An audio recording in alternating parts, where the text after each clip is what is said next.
Assalamu alaikum dear students, my name is Saifullah and I welcome you all to STEM International। अपनी आज की इस video में हम ग्रेड 4 की कंप्यूटर बुक कीपैड के चैप्टर नंबर 1 को कवर करेंगे जिसका नाम है मेमोरी एंड इट्स टाइप। इस चैप्टर में हम कंप्यूटर में यूज़ होने वाली मुख्तलिफ मेमोरी टाइप्स को स्टडी करेंगे और उनके रेलेवेंट काम और फंक्शनैलिटी को भी देखेंगे।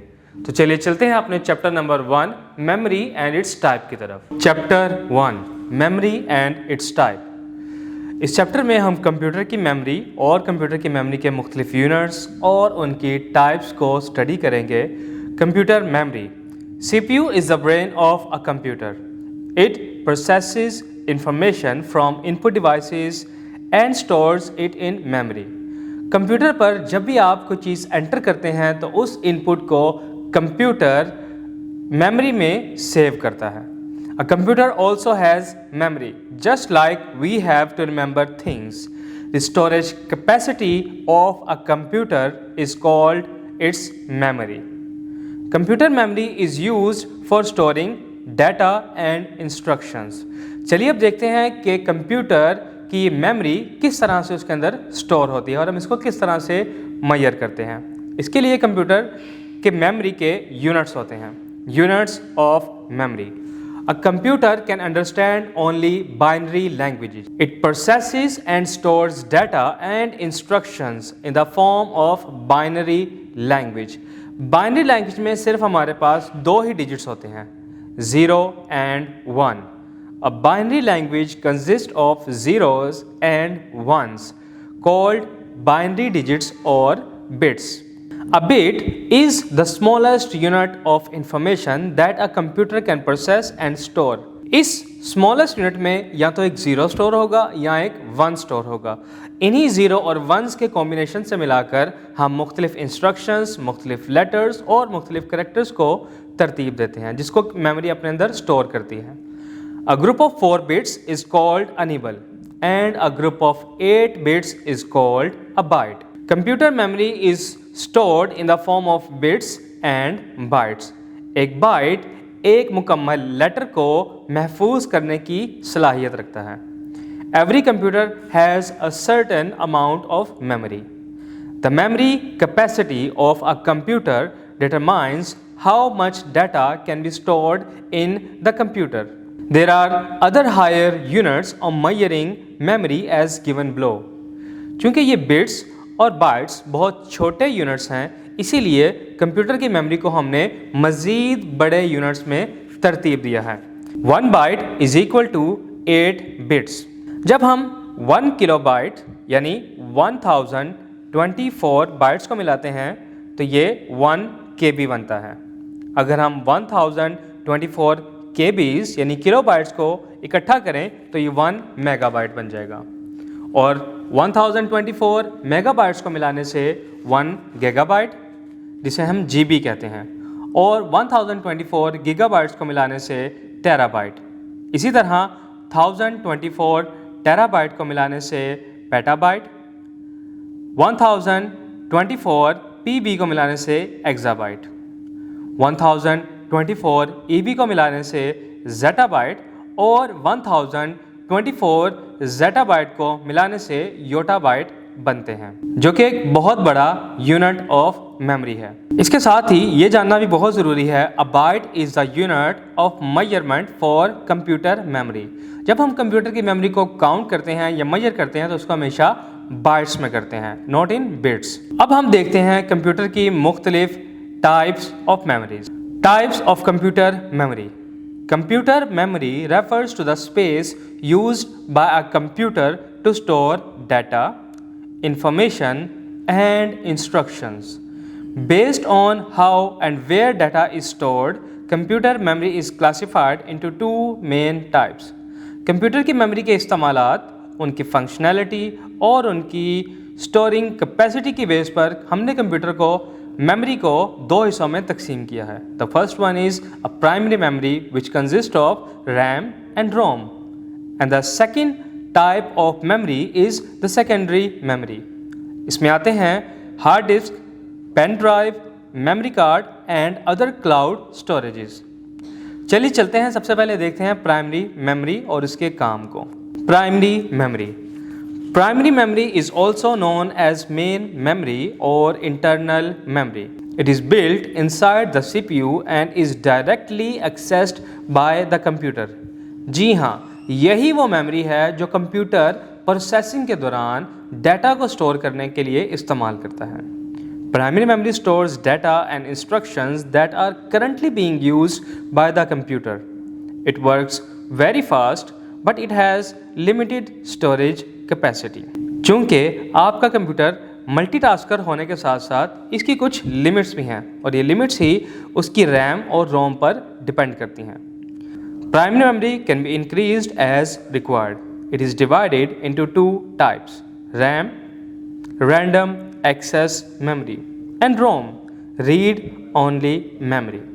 पहले हम सीखेंगे RAM के बारे में। RAM stands for Random Access Memory. It allows both reading and writing of data. Reading and writing से मुराद डाटा को मेमोरी पर स्टोर करना और मेमोरी से डाटा को रिट्रीव करना है। RAM stores information temporarily while the computer is working. ये सिर्फ हमारे डाटा को वर्किंग के दौरान, प्रोसेसिंग के दौरान महफूज करने के लिए इस्तेमाल होती है। RAM को volatile memory कहा जाता है। RAM is a volatile in nature. This means ये सिर्फ तब तक काम करेगी जब तक हम इसे इलेक्ट्रिसिटी प्रोवाइड करते रहेंगे। This means when the computer is switched off or when there is a power failure, all the data stored in RAM is lost, क्योंकि ये एक temporary memory है। RAM helps the computer run programs smoothly and quickly. अब हम पढ़ते हैं ROM के बारे में। ROM stands for Read Only Memory. It stores data permanently. ROM is non-volatile in nature, which means the data stored in it is not lost when the computer is switched off. Unlike your RAM, ROM में से कभी भी data delete नहीं होता। ROM stores important instructions needed to start the computer. इसमें हमारे computer के hardware के मुख्तलिफ informations and instructions को स्टोर किया जाता है। It contains a special program called BIOS, Basic Input Output System, which helps load the operating system when the computer is turned on. हमारे ऑपरेटिंग सिस्टम को load होने से पहले एक बायोस सिस्टम की ज़रूरत पड़ती है। ये बायोस सिस्टम इसी रोम में महफूज किया जाता है। रोम की फर्दर 3 टाइप्स हैं: PROM, EPROM and EEPROM. PROM. PROM can be programmed only once. Once data is stored, it cannot be changed or erased. EPROM. Data stored in EPROM can be erased by exposing it to ultraviolet light. It can then be reused. EEPROM. Data in EEPROM can be erased and rewritten using electrical signals. तो ये थी हमारी primary memory और उसकी types. अब बढ़ते हैं secondary memory की तरफ। Secondary memory is also known as external memory और auxiliary memory. It is used to store data for a long period of time. Secondary memory is needed because primary memory cannot store data permanently.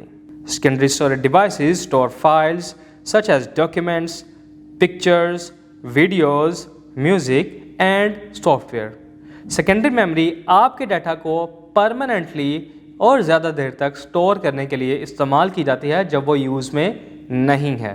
Secondary memory की कुछ types में सबसे पहले आती है hard disk. A hard disk is the main secondary storage device of a computer. It is usually fixed inside the CPU cabinet and can store a very large amount of data, such as documents, programs, and operating systems. Modern hard disks can store data up to several terabytes. External hard disks are also available, which are portable and easy to carry. आप इन portable hard disk को अपने साथ कहीं भी move करवा सकते हैं। ये डाटा को कॉपी पेस्ट करने में भी इस्तेमाल होती है। The next type of storage is pen drive. A pen drive is also called a flash drive. It is small in size and used to store and transfer data from one computer to another. इस pen drive का main काम ही data को एक जगह से दूसरी जगह transfer करना है. It is connected to the computer through a USB port. Pen drives are portable, easy to use and can store large amounts of data. ये हमें मुख्तलिफ कैपेसिटीज़ के साथ अवेलेबल होती हैं. इसी तरह हमारे पास हमारी नेक्स्ट स्टोरेज डिवाइस है memory cards. Memory cards are used to store data in portable devices such as mobile phones, digital cameras, and tablets. They are small in size and can store a large amount of data. Data stored on a memory card can be transferred to a computer using a card reader. ये तो थी हमारी physical devices जहाँ पर हम अपने data को store कर सकते हैं. इसके अलावा हमारे पास एक और स्टोरेज है which is cloud storage. Cloud storage is a modern type of secondary memory that stores data on the internet instead of a physical device. ये फिजिकल डिवाइस पर डाटा स्टोर करने के बजाय आपके डाटा को इंटरनेट पर मौजूद स्टोरेज पर महफूज कर देती हैं. Files stored in cloud storage can be accessed from anywhere using an internet connection. इसकी मिसालें हैं iCloud, Dropbox, Google Drive, OneDrive. ये तमाम क्लाउड स्टोरेज हैं जिनको आप इंटरनेट के इस्तेमाल से दुनिया में कहीं से भी एक्सेस कर सकते हैं. क्लाउड स्टोरेज के फ़ायदे. Cloud storage is useful for saving important files safely, sharing documents easily, and accessing data from different devices. Students do not need to create accounts unless guided by parents or teachers. यहाँ ये बातें जानना बहुत ज़रूरी हैं. Computer memory is used to store data and instructions. A bit is the smallest unit of information. 8 bits make 1 byte. Computer memory is of two types, primary and secondary. RAM is volatile while ROM is non-volatile. Cloud storage is an online form of secondary memory.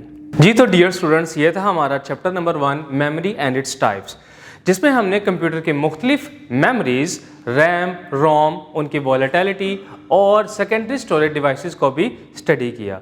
एक दफ़ा इस chapter को review करते हैं और उसके बाद बढ़ते हैं इसकी एक्सरसाइज की तरफ. Review. Computer memory stores data and instructions. Primary memory includes RAM and ROM. RAM stores data temporarily, while ROM stores data permanently. Secondary memory stores large amounts of data. Hard disk, pen drive, memory card, and cloud storage are secondary storage devices. Cloud storage stores data on the internet. जी तो dear students, ये था हमारे chapter number 1 memory and its types का overview.